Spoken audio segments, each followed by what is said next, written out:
Welcome to Eight-Sided Freaks, and today, very similar to last week, not only in the technical issues department, but as well, we are doing our best to find topics to talk about because this week's fight card is worse than last week's fight card, which is saying something.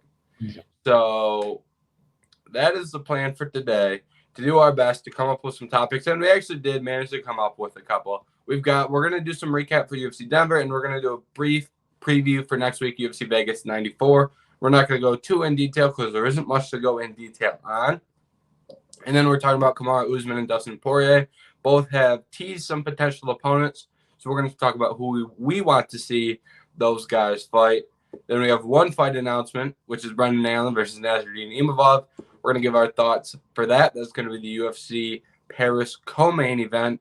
And then we might have a little treat at the end that will keep us surprised, depending on how much time we have left at the end of the show. So you're going to have to stick around for that at the end, depending on how much time we have left. So, Jerry, how are you doing today? And how are you getting through UFC fight weeks in this little this span between pay-per-views that isn't too exciting? Hey, I'm doing well, as good as I can for working majority of the time, but I guess that's what I'm doing. It's taking my mind off of some of these fights because I will say, don't get me wrong, some of the UFC Denver fights, I was more excited because it was in Denver. As you see, Nuggets banner behind me, I'm a Denver kid, so excited to see that go back to where the UFC all started as well. But overall, like, these are rough cards. Thank God. Next week, UFC 304. We will have plenty to talk about there. Yes, that's a good card. Good pay-per-view as well. So it's about time we've got a pay-per-view to preview for next week. So getting for this week's fight cards, UFC Denver, the main event, we had Tracy Cortez take on Rose Namajunas. Rose Namajunas walks away with a decision. I don't know if dominant would be the right word because Tracy did have some success, especially in the later rounds. But I'd say it was fairly one-sided early in the fight. And then later on in the fight, Tracy started to have some more success when she took a few more risks. But overall, what did you make of the main event over the weekend?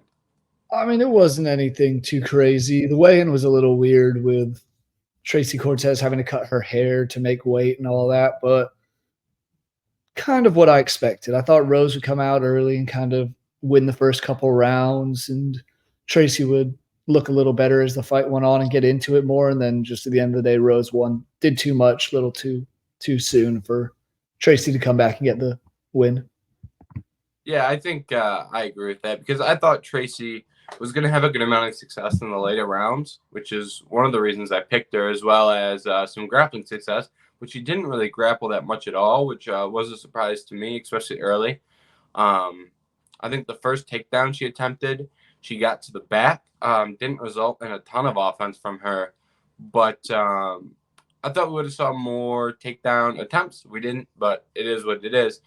But in the later rounds, when she started to have success, I don't know if issues is the right word, but one of the reasons she was struggling, even when she started to have success, is because in the early rounds, she didn't do enough damage or she didn't wear on Rose enough to when she started to have the late round success, it was more so playing catch up than pulling ahead, if that makes sense. Because she didn't have Rose beat down or hurt at all when she started to have success. If it was a much closer fight and then she starts to have success, now you're pulling ahead instead of catching up. So I thought that was the big difference in this fight that personally I wasn't necessarily expecting. I thought Tracy was going to have a little bit more success early, and then the late success would pull her ahead. But with that being said, credit to Rose as well for that, because in the early round she was very clean, landed some good shots, nice knockdown early, and credit to Tracy for surviving, but that knockdown led to a very successful first round. So lots of good work from Rose. So, yeah, I think it was a good performance from her, and I think it was good to see her get a win over a 125-pounder as well. One of the things I was talking about was that I'm not sure she was big enough for the weight class. She went up there and got a win over someone who's established in the weight class. In comparison to her last win was Hebas. So she's a tweener in between 115 and 125. So I do think it's a massive, even if it's only a moral victory, I do think it's more than that. But just from a confidence perspective, it's probably good for her to go out there and get a win over an established fighter in that weight class. Yeah, and a fighter that we talked about last week as being on the bigger side for the weight class as well. So it shows that she can compete with a little more. And that's something we were concerned about, is that maybe Tracy was going to be too big, a little more power, and be able to use her body and kind of take Rose down and hold her down. That wasn't the case at all. So good to see Rose made some adjustments, because she's been looking a little rough as of late. I'm curious to you, because Rose has moved up to number 5 in the rankings in the women's flyweight division. Who do you think she gets next? What do you want to see her get next? Yeah, that's where I was going to go. And I feel like there's a lot of talks of her fighting for the title. Because I think there's a growing sense of concern that Shevchenko doesn't fight Grasso on UFC 306 because she doesn't want to fight on Mexican Independence Day after last year's debacle that led to the draw. And I would disagree with that personally. I think she should just fight that day, but I'm not going to, dig at her too hard, because I do think, her reason of concern is valid. She fought on Mexican Independence Day once, and this trilogy is fairly important to your career. You probably don't want to do it again. But with that being said, I think Manon Fior is pretty clear for the title shot. If Shevchenko doesn't fight for the title, I think Fior's next fight should be for the title. And I think as for Rose, that leaves Erin Blanchfield and Macy Barber. And I think you've got 3 girls there, in Blanchfield, Barber, and Namajunas, who you can match up against one another. And it's pretty easy to do. Personally, I think Blanchfield just got that shot against the top 5 opponent in Fior. So I think it would make sense to go Barber versus Namajunas, which for Namajunas probably doesn't feel that great, because you won and now you're still the same fight that you just were scheduled for, because Barber did originally pull out. But yeah, I think that would put one of them in a good spot to fight for the title, depending on how that picture shakes out, how often Grasso fights. Does Grasso take out Shevchenko and Fior in, 6 months? Does Shevchenko or Fior beat her? It could get a little messy there, but I would say Namajunas versus Barber would be my pick for Rose. Yeah, I'm on the same board. Like you said, that was meant to be the original main event at UFC Denver, so I'm here to see them run it back. Blanchfield would be another one I'd throw my name out there for her, but I just don't think she's done enough since moving up to warrant a title fight, unless it's same sort of thing. And I'm not saying he didn't manage to deserve it, but Steve Erceg, they needed someone for Pantoja to fight in Brazil. They called him up. He accepted. I could see a similar thing happening here, because Rose does have title experience. She was a 2-time champion in the strawweight division. So there's that. There's a little bit of name recognition as well. So it's not like she's kind of just a nobody being thrown into a title fight. Yeah, I feel like it'd be a mix of the Erceg and Poirier situations, in different ways, resemblance of either. But if they want Grasso on UFC 306 and Shevchenko says no and Manon Fior says no, then all of a sudden Rose is right up there with Barber and for the fighter that would fight for the title. So I don't think it's out of the question, but I do not think she should be the first priority by any means. But that said, if the priorities above her say no, then it opens a window for her. So that would be my thought on that. And then for Cortez, I don't know how you feel about this, but personally, I don't necessarily lower her stock very much. How do you view her, despite losing this fight? I mean, she had won 11 in a row prior to this. I'm not going to knock her for one fight on shortish notice against a top contender now in the division. So she did drop one place in the rankings, but you lost, you always drop a spot. So I don't think it's the end of the world for Tracy. Yeah, and as far as her next fight is concerned, I'm not really sure who they would want to book her up against because there are a pretty good amount of options. I don't think there are many fights here that are booked. I'd say, I wouldn't hate Amanda Hebas, both coming off losses to Rose. I think that would make a level of sense. Maybe an Ariane Lipski. She did just beat Jasmine Judavicius the fight prior to fighting Rose. So, she's already earned that top 15 spot pretty cleanly. So someone in that, 10 to 13, 9 to 13 range, I think would make sense for Tracy because, like you said, the stock doesn't lower much, but, you don't get to go back up and fight someone in the top 5, top 7 again after you did just lose. You got to work your way back up there. So I think that is how they're going to approach her matchmaking moving forward. Yeah, I think that's the right call. It's someone in that range. She still, like I said, had 111 in a row. So, and people know Tracy Cortez a little more than some of the other fighters in the lower part of this division. So, I mean, she was the main event for a reason. Not necessarily saying it's the right reason or whatever it is, but she was the one they called to help be the main event. And she deserves a little something for that, I think. Yeah, I agree. All right, the remainder of UFC Denver, we did actually have some fun fights. There were some that were like, what the hell is going on here? Talking about the co-main event for that one, that fight was a little weird. Little weird, but that's not one of my final thoughts. So, final thoughts, rounding out the rest of the card, what stands out to you? I mean, that Drew Dober and Jean Silva fight was rightfully so the fight of the night, and this is the one we were both the most excited for on last week's episode. God, Drew Dober in those first couple rounds was a tough son of a gun. He was getting rocked by everything and anything that Jean Silva threw at him. Meanwhile, the other way around, Jean Silva coming off a fight 2 weeks ago, 14 days in between, one of the fastest turnarounds in UFC history, and he looked like he could be fighting again this weekend. Mm-hmm. Yeah. And I actually thought Drew was going to start to have a little bit more success in round 3. I thought his cardio was holding up. I thought he was letting the hands go. But, I mean, when a guy lands a spinning elbow that cuts you from one side of your eyebrow to the other to the point where you can barely see your eyebrow anymore, it's like, well, all right, fair enough. Yeah. And Jean Silva did a ton of damage in those first 2 rounds and in the beginning of the 3rd round that we saw. So, even if Dober started to find more success, similar to what we just spoke about with Cortez, was it going to be playing catch-up, or was he going to be able to land the big shot that really hurt Jean Silva?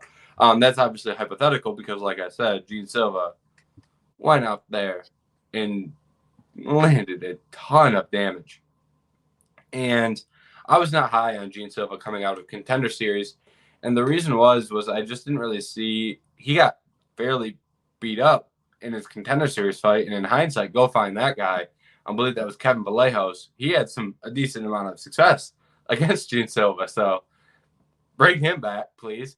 But my point is, Vallejos was having some success on Jean Silva, and it ended up just being Jean Silva was a bigger dog and hit a little harder, and he used that to propel him to winning.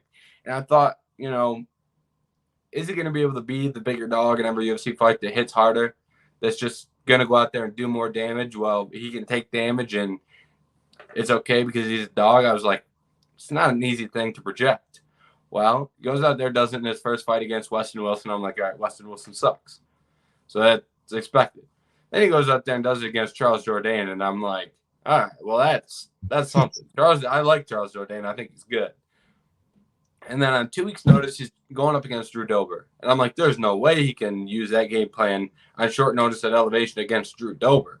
Like, that just logically doesn't make any sense. Well, he went out there and did it. So at this point, it's like, well, I didn't think he was going to be able to utilize that game plan in the UFC, but once you utilize that game plan against Drew Dober, who, in theory, that game plan should not work against. No. Now he's going to go back down to 145 pounds, I assume. I'd hate to be a 145-pounder fighting him at this point. So I was wrong on Jean Silva, and lots of credit to him for the success he's had. And come to find out, his his game plan translates to the UFC. It won't for a lot of guys, but for him it does. So hats off to Gene Silva for his performance and what he's done in the UFC thus far in his career. Oh yeah, I mean, just going off of that, there's not a lot of guys who are tougher and can take a punch, and then on the other side throw a punch like Drew Dober. And Silva going up to Drew Dober's backyard in Denver, Mile High City.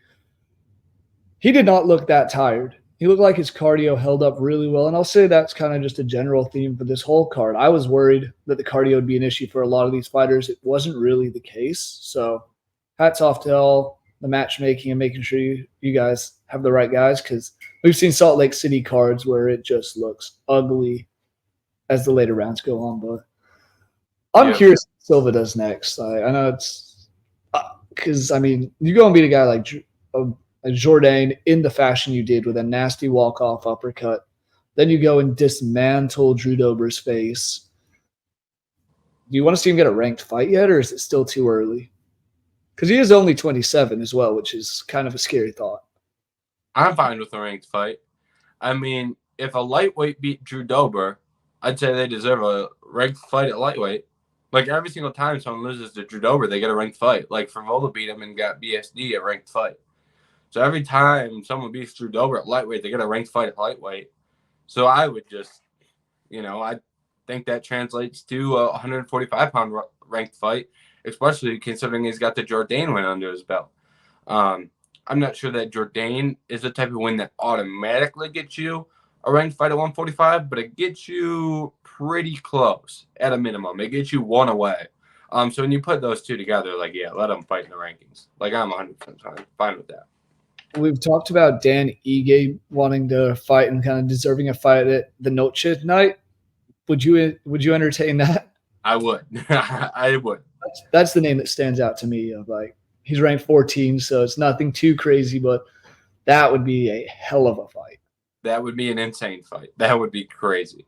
Another name that I saw getting thrown out on Twitter, so this was not my idea. I saw this. Other people proposed this, was Nate Landwehr for Gene Silva. So that one, not a ranked fight, but it's a crazy fight for sure. Yeah. All right. I have a couple other quick shout outs for UFC Denver. Gabriel Bonfim goes out and wins a decision. Bonfim, a guy who gassed horribly in Brazil. Cardio looks 100 times better. Straight shots and striking looks 100 times better. I thought he looked, I don't know if career best is the right word, because he's had quick finishes and looked great in other fights. But this one, his ability to go out there and win a decision in Denver was not something that I would have really been confident in, especially him being the guy with more gas in round 3. So lots of credit to Bonfim. Josh Van and Charles Johnson, that was a really good fight as well.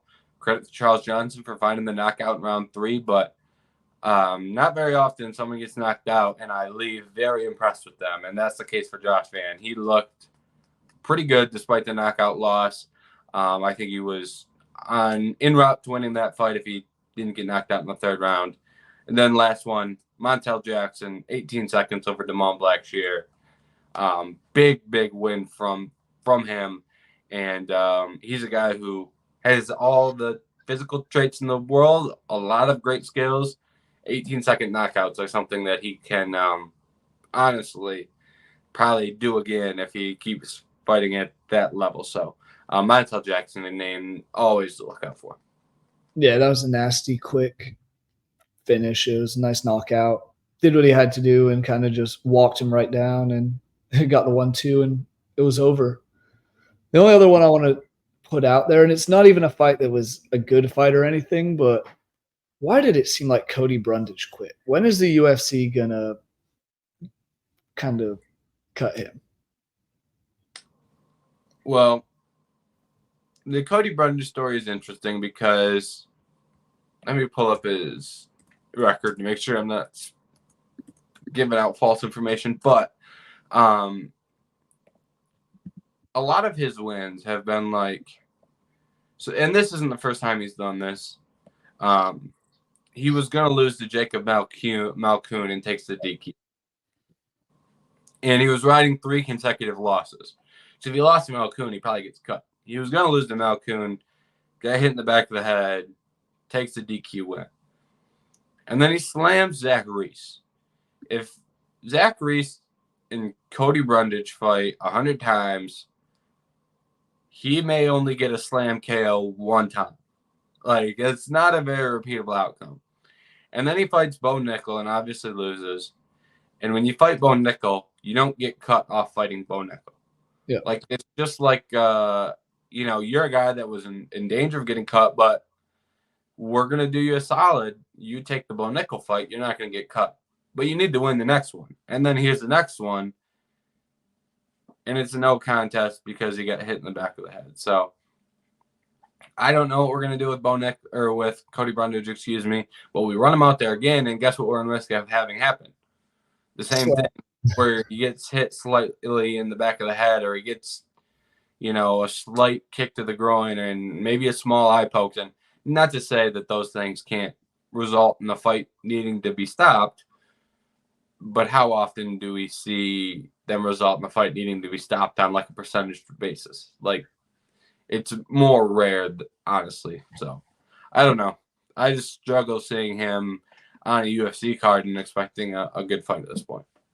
Yeah, that's kind of where I'm at. I just don't know what to expect anymore, or I know kind of what to expect, and I just don't enjoy watching it. But yeah, I would agree.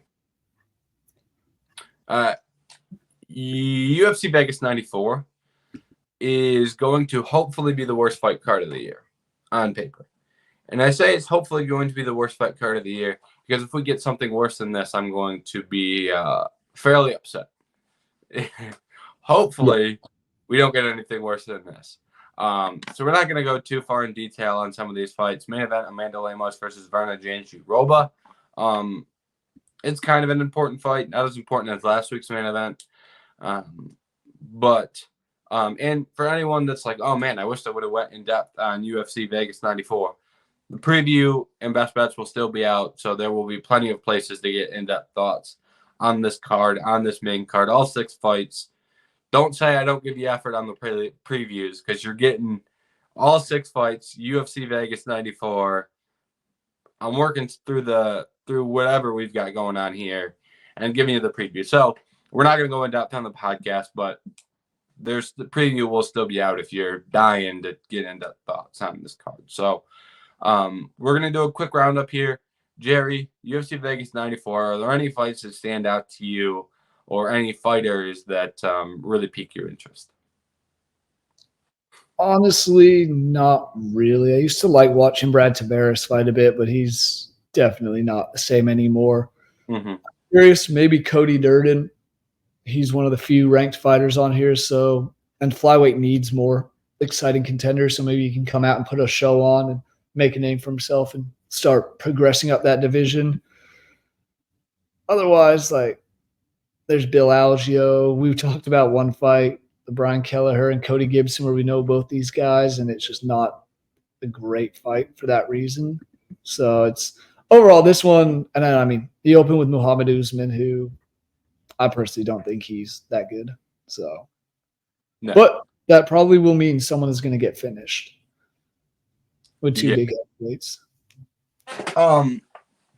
So the fights that stand out to me here is I agree with the Bruno Silva and Cody Durden fight. If I were making the bout order, this would be the co-main. In my opinion, I think Bruno Silva's like a guy to at least watch out for. I'm not calling him like a massive prospect or anything. I'm not saying he's, a prospect like Tatsuro Taira, but I think he has legitimate skills and could be an exciting addition to the rankings. And Cody Durden has worked himself into a ranking spot. So that would be my co-main. I think Steve Garcia and Sungwoo Choi could be a fun fight. Those are 2 guys that are at least willing to go out there and strike. I think that may not be 2 names that hop off the page to a lot of people, but I do think it's 2 guys willing to fight. Duho Choi versus Bill Algeo, similar situation where Duho Choi went out there, had one of the best fights of all time with Cub Swanson. That fight was ridiculous. Then he takes time off because it was such an insane fight. He had to take time off. Loses to Jeremy Stevens and Charles Jourdain. Tough competition. Then he does Korean military service, is 2 years required. Comes back and fights to a draw against Kyle Nelson, who Kyle Nelson is going to be fighting Kelvin Cater in the main event. So I'm not sure how bad of a loss that is, or excuse me, how bad of a draw that is. I think he had a point deducted there and would have won that fight otherwise. So not actually a bad performance after coming back from 2 years of military service. So Duho Choi versus Bill Algeo. Bill Algeo is just a guy who's willing to go out there and throw and willing to strike with people. So I think those are the fights that really stand out to me. Actually, one more, Jung Young Lee and Hyder Emil. Hyder Emil, another guy I was not high on Contender Series for a similar reason to Gene Silva. You're just going to go out there and outdog everybody in every fight? I have a hard time believing that. But that being said, he's done it so far, so maybe he does it again. And Jung Young Lee, winner of Road to the UFC, looked good in his Road to the UFC. I'm not sure if he's got one fight in the UFC yet, but this is a good matchup between two guys who performed at least well in their kind of build up to the UFC, to the UFC's own promotional events or whatever you want to call those. So those are all the names I'm looking out for. That actually ended up being quite a few on a card that's not great, but I'm also, working to find things, working to get people excited, if that makes sense. So those are the fights that if you're trying to watch this card, those are the ones that you should look at and go, okay, this fight is going to be one of the better ones. Yeah. We're trying to find gold in a mud pile. Yes, that is right. That's a good way to put it. Hey, we've talked about how cards can be bad and have been bad on paper in the past, and then they come out and just put on some awesome finishes, some awesome fights. So one of the things we love about this is you never actually know what's going to happen. We can say anything we want about, oh, these guys aren't going to be the most exciting fight, but maybe something clicks that day and we get some bangers. That's what I'm looking for. Fingers crossed we get some exciting fights. Yeah, fingers crossed. Moving on from UFC Vegas 94, Kamaru Usman and Dustin Poirier have both come out and have provided lists for fighters that they think their next fight will be against. And what we're going to do is bring up those names and talk about which fights we would actually like to see out of those lists, because Poirier, Usman, both very big names people are waiting to see back in the octagon, and they've each got a list of opponents that they're throwing out there. So we're going to start with Poirier, because Poirier has the bigger list of names, and here is Poirier's list of fighters that he would like to fight in his next UFC fight. The list is Nate Diaz, Conor McGregor, Alexander Volkanovski, Justin Gaethje, Max Holloway, Charles Oliveira, Colby Covington. Jared, I'm going to throw this over to you, and there's two ways you can approach it. Either tell me which ones you would like to see out of that grouping, or give me a couple that we can just cross off and say, that ain't the one. Either way you want to tackle this, you go for it. I'll start on these ones I just don't really care to see. We don't need another Conor McGregor fight, in my opinion. We don't need to get that hype train going back up again in terms of, we're still waiting on the Michael Chandler fight. I still don't think that'll happen, so I don't know who Conor, if he even comes back ever. No real need to wait that one out. Nate Diaz, again, same sort of thing. I just don't see him coming back. That'd be a great fight 5 years ago, but now I'm like, he's out boxing, getting his bag, so or at least supposedly he is. There's that whole issue. That whole issue with Jorge Masvidal. Then the other one I don't really want to see again, it's kind of the Charles Oliveira fight. He does not do well against guys that can take your back and submit you. He has the power to knock you out. Oliveira does also, and I think it'd be very similar to how the rematch with Islam went, and it just wasn't anything special. Mm-hmm. Yeah, I would agree with that. I will also throw Gaethje and Holloway in there, two guys that I don't necessarily want to see. Yeah. Next. I'm not saying I don't ever need to see those fights again. That's not what I'm attempting to say. But next doesn't really make a ton of sense for me. Maybe if Max fights for the title and loses, then it would make a little bit more sense. But for me right now, Max Holloway needs to be in an undisputed title fight against Ilia Topuria. Anything else, I'm like, relax. So maybe we can add that one back to the list in a couple months. But right now, I'd say no. And with Gaethje, similar thought process is they just fought, pretty fresh in the memory. Not saying I'd never want to see them fight again, but Justin Gaethje just got knocked out terribly, terribly, terribly, terribly bad. Gaethje, we need to put him on the sidelines, and he needs to recover the head. And when he returns, I'm not sure we should be throwing him in there with a boxer like Poirier, just based off what he just went through. I'm not sure that would make sense. So those are two guys I would also cross off. Do you have any objections to either of those? No, not really. And just I wanted to say one thing off the Gaethje mention. Like, don't need to see him, to exactly what you're saying, fight someone brutal like that. I know they are tough guys, but I wouldn't mind him returning against the winner of Moicano and BSD. Mm-hmm. Yep. So that's with Gaethje. It's just I have no opposition to any of those. I wouldn't hate like a Gamrot or a Dariush as well. Yeah. So, that leaves us Volkanovski and Covington, which ironically are the only two, or I guess Conor and Nate, who knows what weight class they're in if they were to fight in the UFC again. But Volkanovski, the 145-pounder, and Colby Covington, the 170-pounder, are the two guys that we have left on the list. I'll swing it back to you. Which one of these fights do you prefer? Colby, I think. I think for the entertainment value and the chaos around just the whole fight week, the Colby fight, I don't think that would be the better fight. And I think Volkanovski, just want to see him fight at some point. I know he's recovering and doing the right thing to do so. So fight-wise, that one, it's like head says Volkanovski's the better fight.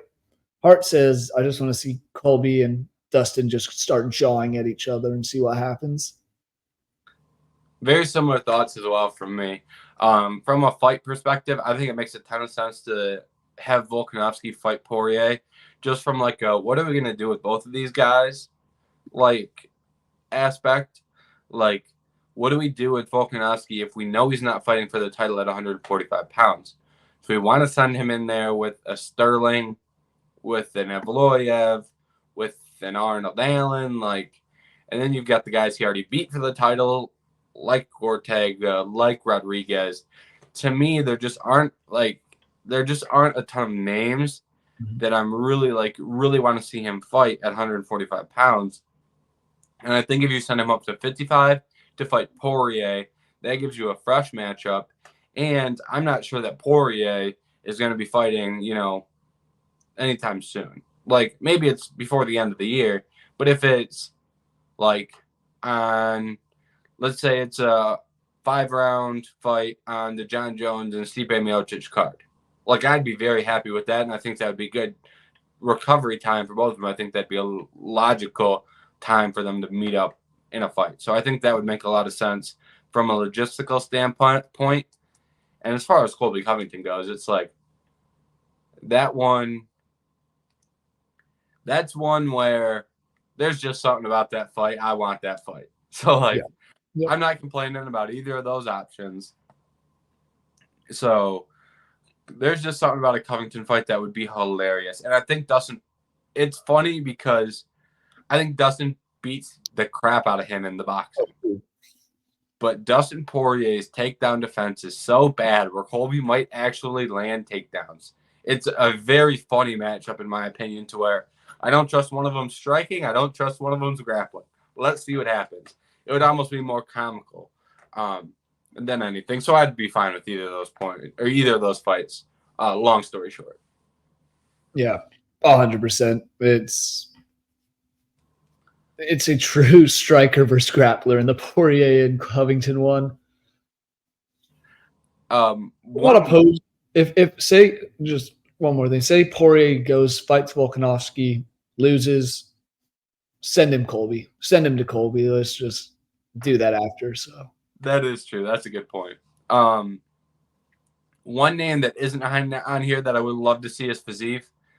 Like Poirier versus Fiziev is an outstanding fight. Fiziev needs to be fighting these exciting strikers, and Gaethje did it when he lost the title. He fought Fiziev, or actually, I don't know if that was right after his title loss, but he was trying to come up and get back to another title. He fought Fiziev. I think if Fiziev wins a fight, I think a fight with Poirier is like we gotta have that one. Yeah, talk about a dude who's had a tough time in the UFC, just in terms of he doesn't look bad. Fiziev won what 7 in a row at one point, and then he gets thrown up. Then he moves up the rankings. He looked damn good in those early fights, and then just runs into the train that is Justin Gaethje. And he looked good in the Gaethje fight. Yeah. Like that was a very close fight. And then Gamrot, and then you now have like the likes of Oliveira, and you've kind of missed out on that. Poirier, Michael Chandler, maybe Islam Sarukian. It's just same thing with Beneil Dariush. They're just so unlucky to be at their prime when the lightweight division is just as stacked as it is. Yep. All right, let's move over to Kamaru Usman here. Usman, similar, gave out a list of names of who he would like to fight, or actually, let me see the exact phrasing. He said there's a huge chance that one of these following names is his next opponent. So that was his exact phrasing. The names he said: Shavkat Rakhmonov, Ian Gary, Jack Della Maddalena, or Bilal Muhammad. Those were the names that Usman listed out there. Since we've only got 4, we can just send it over to you with which ones do you like? Which ones would you want to see? The one I guess I would want to see the most, probably that Jack Della fight. I mean, I don't really have an interest in seeing him fight Bilal. I think Kamaru would honestly beat Bilal pretty convincingly, or it would be a stale fight. Ian Gary could be fun, but no, I don't think that'll happen. And then I don't think he fights Shavkat. I think Shavkat fights the winner of Leon and Bilal next weekend. So that kind of just leaves Jack Della there. And I'm not opposed to that fight. I like Jack Della. I think he's a fun fighter, and I think that'd be one that isn't too brutal for Kamaru, but at the same time, it'll test him because he has lost 3 straight now. So, yeah, I agree. My name is also Jack Della, and it would have been Shavkat. Like if you had asked me this a couple months ago, Shavkat versus Usman's a fight I really wanted to see. But now we're at a point where it's been so long where Shavkat hasn't gotten a fight book to where he's almost like backdoored his way into a title shot by like unintentionally waiting. Like he was trying to fight, just didn't get a fight booked. And now it's like, well, if we book Shavkat against somebody, who's going to fight for the title next? Like Shavkat has slowly gotten into a better position where it's like, well, let's actually not book him for a fight and just have him fight for the title. Like, great. Like, it's perfectly fine with me. I want to see Shavkat fight for a title more than I want to see him fight Usman, as much as I'd love the Usman fight. So I think that one is off the table just based off where Shavkat sits. And then, like you said, I'm never going to pick like, oh, I'd love to see this guy fight Bilal Muhammad, because I wouldn't love to see Bilal Muhammad fight anyone, unfortunately. So it's not Bilal. He's not the answer. And I think JDM has done more than Ian Gary in terms of earning a fight against Kamaru Usman, because I think fighting Kamaru Usman is a big deal. And it's massive for your legacy, and it's massive in just the landscape of MMA, fighting a champion like Usman, even if it's past their prime. And I think at this point, JDM has done more to earn that opportunity just based off the guys he's beat, especially Gilbert Burns being his most recent win. I think that is more impressive than what Ian Gary has done, even if he doesn't have the hype or name value as Ian Gary. I also want to see his grappling tested against someone like Usman's wrestling. So very, very interested in what that would look like stylistically as well. And I think that would be an interesting fight, and I think he's earned it more. So for me, it's Jack Della Maddalena pretty clearly. Yeah, and I mean, you look at the rankings, he just beat the now ranked number 6 guy in Gilbert Burns pretty convincingly. He got the knockout finish there. And moving up, I don't want to see him fight Colby. Like I said, Shavkat and Bilal have fights, so that makes sense for the progression of Jack Della Maddalena to be doing. So that's another reason I'm more intrigued in that fight. Yep, I agree. All right, now we have an actual fight that's been booked. No fantasy booking, no matchmaking. The last 2 episodes, we've done a lot of who do we want this guy to fight? Well, now we have an actual fight announcement. 2 guys that are actually fighting. Namajunas versus Brendan Allen, UFC Paris, co-main event. Main event, Benoit Saint-Denis versus Renato Moicano. Imavov, Allen, co-main event. Surprising it's the co-main event to that, considering they're both ranked higher. But regardless, we have this fight. What did you make of this, and what was your reaction to this one getting booked? I think it's going to be fun. I think it's going to be a fun and an important fight because you look at Imavov, just came out and knocked out or got the TKO over Jared Allen in a main event at UFC Louisville. And meanwhile, Brendan Allen has won something like 7 in a row. So might as well. Both of these guys are kind of those younger prospects moving up in the division. Imavov is now 4. Brendan Allen 7. I think this could be a title contender eliminator sort of fight. Like this could be the winner of this fights someone higher up, then wins that and then fights for the belt. Can't think of the right wording right now, but I don't think there is a word for that, but I know exactly what you're talking about. Yeah. So it's like the winner of that would fight an Izzy or a Sean or Duplessis or something. But that's the issue with these two as well. They're in just such a weird predicament because you come out and look great in this.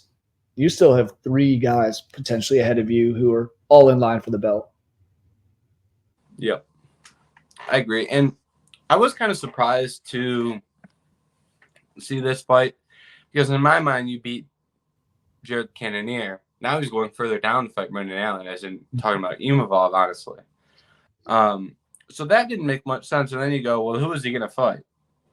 Is he fighting Whitaker, Adesanya, Strickland, or Duplessis? Those are the guys ahead of him. No, we've got Adesanya and Duplessis booked against each other. If we're going to make Sean or Whitaker fight, having them fight each other makes more sense than fighting Imavov. Strickland doesn't even want to fight Whitaker. There's no chance in hell he wants to fight Imavov, who's already beat. Maybe you could get the Whitaker fight because Whitaker, he's willing to fight these guys.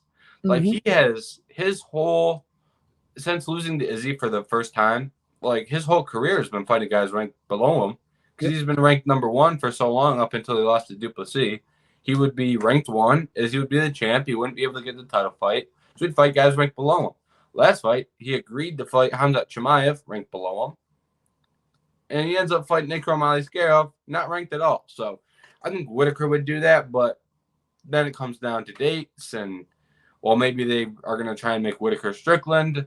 Maybe they want to, who knows what they want to do with Whitaker. Maybe the UFC doesn't want that fight, is my point. So when you think about what could we have done with Imavov, the only other thing is the Jared Cannonier rematch, but maybe they didn't want that as well. So it's hard to say with what makes sense and what the UFC wants in this particular scenario. And with Allen, I'm just not sure how I feel because I think he's good, but his last fight against Chris Curtis, I think he lost. And I think Chris Curtis got screwed pretty bad in that spot just from like some foul calls that weren't fouls and gave Brendan Allen time to recover. But with that said, how much are we going to punish the guy? Because I think he's good. You know, it's a very weird how I feel with Brendan Allen.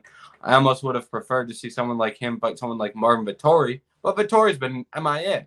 His last fight was against Elitse. Elitse fought twice since. Vettori was butt against Allen and pulled out. Do we have him fight Costa?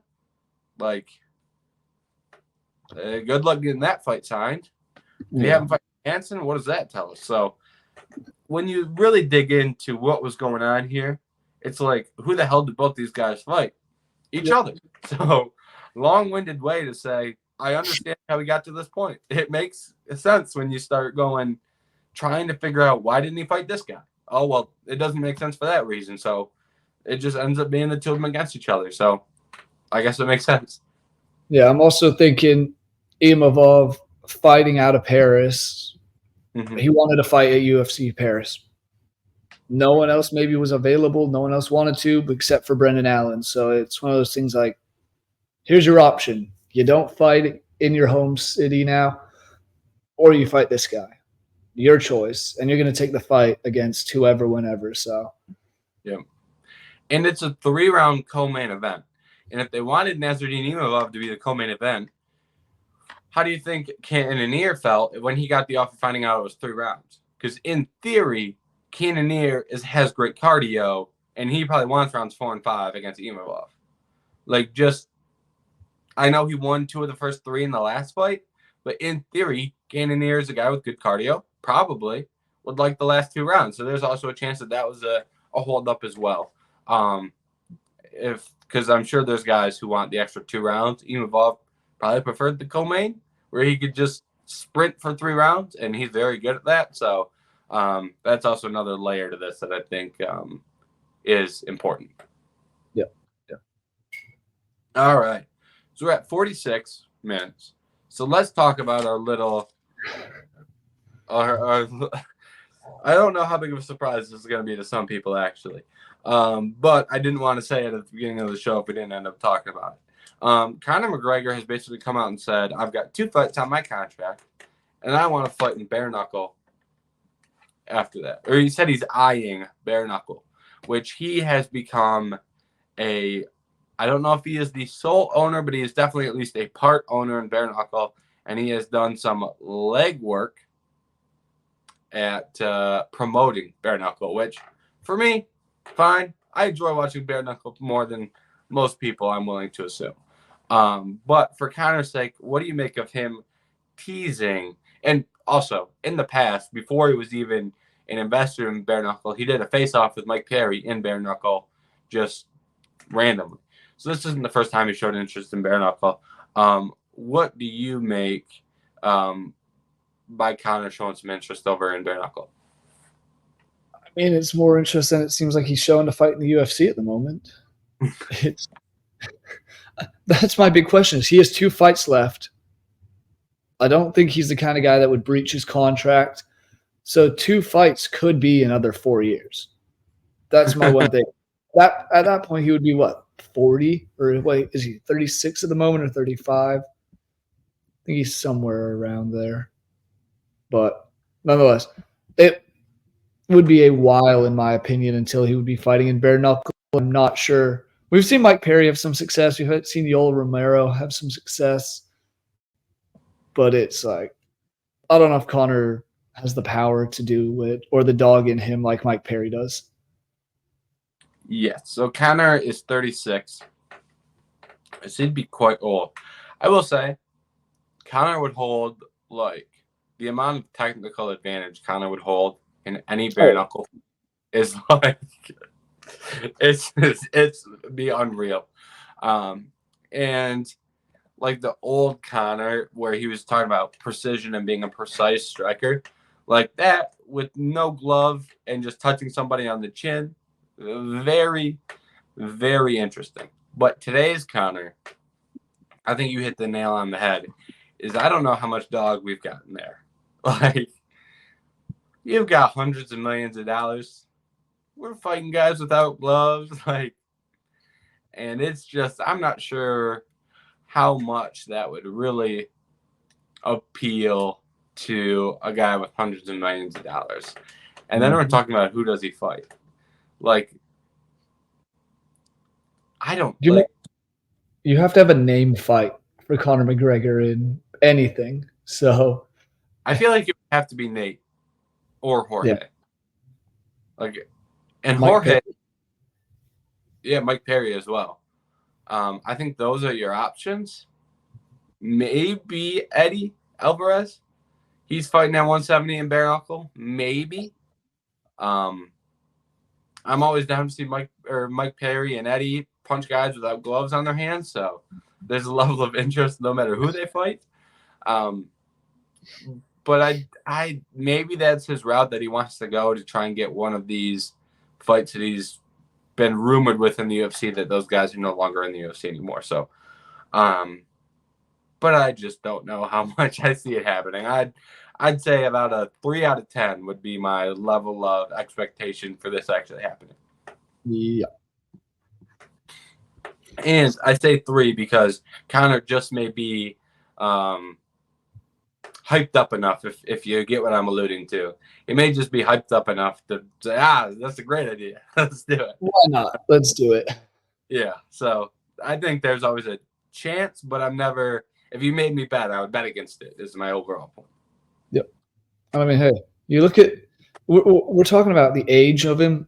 The current champion in the lightweight division of bare knuckle is 43, and the current welterweight champion's 38. So maybe, just maybe, there's a chance. Yeah, but is he fighting for belts or is he fighting for, That's the thing. I think he would fight to. I think he'd do one bare knuckle fight, realize this is chaos for me to be doing, and be like, I'm out. Yeah, it ain't bare knuckle. For people who have not watched bare knuckle, it's not easy. I will say that. There's some guys who have been in there that are like Eddie Alvarez, for example. I know people hate Eddie because of whatever reason, and he didn't get, he didn't beat Conor, and he got beat up by Conor pretty bad. But one thing that you can never take away from Eddie Alvarez is he is a dog. And at the end of the second round with that Mike Perry fight, that guy's got a hematoma on his jaw that's absolutely massive, and they stopped that fight. And it's just like, how many guys have that hematoma on their face and they make it to the end of the round? Like, he got to the end of the round and the fight gets called, but how many guys just go, all right, let me just get hit and I'll drop down on a knee and we can call this thing? I mean, that's what Luke Rockhold did. I mean, he got hit in the mouth, lost a tooth, and said, nah, I'm not doing this anymore.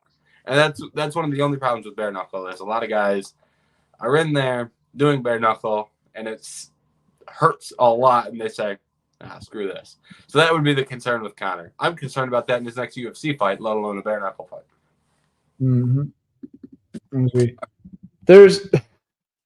We always have to bring up one of our two topics. And in this instance, I think you know which one I'm talking about. Let's hear it. Because say Conor does want to fight again, and it's not in the UFC, and it doesn't end up being bare knuckle. Could you imagine the party he could show or throw on some massive yacht somewhere for karate combat? Karate stance Conor would be back. I mean, I'm not gonna. You wouldn't hear a complaint out of me. You can make a real fun event out of that. That's what I mean. It's because it's not just the fight. Like, he could find somebody to fight and he'd win pretty convincingly, I'd say. But it's everything else around it. Just the pure chaos. He could have DJs and it'd be celebrities everywhere just standing on the side. Maybe it is a safety issue of, God, you don't know what's going to happen when corners are jumping into the ring and being choked out by the president. What'll happen when a Conor McGregor event's going on? But yeah, that is the chaos that could bring. You would see at least 8 clips on Twitter being like, you will never guess what happened at this karate combat event. And you'll look at it and go, no way. And you'll watch the video and you'll be like, this is crazy. Karate combat might lead combat sports, and what the hell happened at that event? What the hell were they doing? And Conor McGregor, he'll give you plenty of what the hell moments. So that would honestly be hilarious. So just had to throw that out. I thought it'd be very entertaining to see what happens. I agree. All right. A little bit of a shorter show today. Obviously, like we said at the top of the show, nothing too crazy going on. But next week, we have a UFC pay-per-view preview, which is some of our favorite episodes. The week after, we can recap that. So the next 2 weeks, we're back to more standard episodes that you're used to, rather than just being like, let's see what's in the news today. So the next couple weeks, we'll have some packed episodes. And like I said, UFC preview, UFC best bets will still be out this week. So there's always that to look forward to if you do want in-depth thoughts on the card. We are not keeping those away from you. Those will still be out. So that's what you can expect from us at Vendetta in the UFC portion this week and the coming weeks from the podcast. And after that, I don't know what the schedule is looking like after UFC Manchester, UFC 305, I believe. No, UFC 304. The next one is Sandhagen and Nurmagomedov. The one right at the weekend after. Outstanding. And then we're back. Then we have the Tybura and Spivak fight, and then it's 305. Oh, man. We've done it. That's a pretty good run. Because during the Tybura and Spivak event, we can recap the Sandhagen and Umar event. So, 8-sided freaks. The coming months, we're going to have podcasts with massive topics, and eventually they're going to announce the Sphere card. So, the podcast heating up over the next couple of weeks. Make sure you don't miss. Make sure you like and subscribe. If you're watching this now, if you're still here this deep into the outro, you might as well drop a like. So thank you to everyone watching. Make sure to tune in the coming week.